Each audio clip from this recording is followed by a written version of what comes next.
Just look around you and how many people are here, and imagine all the logistics that it takes to get this together. And then as you're going to experience just an amazing 2, 3, maybe a whole week of learning. It doesn't happen by accident and magic.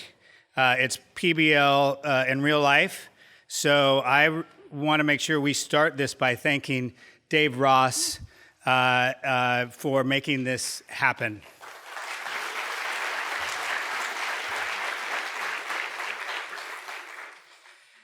This is my first time speaking officially as the executive director. I also get to introduce the executive director, John Mergendoller, our keynoter. So I want to point out that I think it's really important that this is probably one time when most organizations don't have, where they have 2 executive directors. So when you fill out your surveys at the end, everything that was awesome and you liked, that was due to me. And everything that didn't work, sorry, John. I am passionate about project-based learning. And it started for me in 1975. And my 5th grade teacher, Mr. John Cooper, transformed my life. He did it among many projects, but the one that just I've never forgot, and I actually still have the product, was we wrote poetry, and we picked a theme, and we wrote our own poetry, and then we created our own handcrafted poetry books. And once we were done with that, we invited our parents and our grandparents to a poetry reading. And we had the little tea cookies and the hors d'oeuvre high tea sandwiches and sipped tea and read our poetry to our parents like real poets do. And that was an amazing experience for a 5th grader. And here I am, somewhat, just a little bit over 50, and I still recall it. I mean, I can picture it in my mind.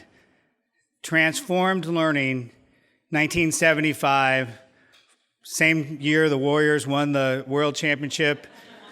Last time, 2015, I remember it, and we won the World Championship. Well, I carried that on. I became a middle school teacher in San Francisco, and I was teaching language arts, and I said, I know, I'll do the poetry book project. And I did. I was teaching in San Francisco and North Beach, so I was able to give it a new twist, and went down to City Lights bookstore and asked if there was a local poet who would join us. And so a local poet came, and she read her poetry alongside the students who read their poetry from the books that they made. And then later I became a teacher and a redesign leader at Sir Francis Drake High School in San Anselmo. And there I worked with a group, one of our colleagues at the Communications Academy created a project called MTV Poetry. And in that case, students chose a poet and they did an MTV-type treatment to one of their poems. They also created a website with an anthology and selected poems, and then we had a poetry cafe where not only they read their poetry, but parents and other poets from the Marin community came, and it was a 3-night celebration of poetry in our community. And at Sir Francis Drake High School, we knew that all these projects that we were doing, we were wall-to-wall project-based learning almost, and we went from a school that was struggling to, in 1999, a school that was named a New American High School, one of 13 in the country, and was featured on U.S. News and World Report as an example of high school redesign that was working. And so I saw projects happen at a school level, as a classroom level, and then and as a learner. And then finally, I founded Envision Schools, and now called Envision Education. And we have 3 schools that serve primarily students. About 80% of our students will be first in their family to go to college. We said, well, we can do this at the school, and we can do it for kids in Marin County. We should be able to do this for all kids.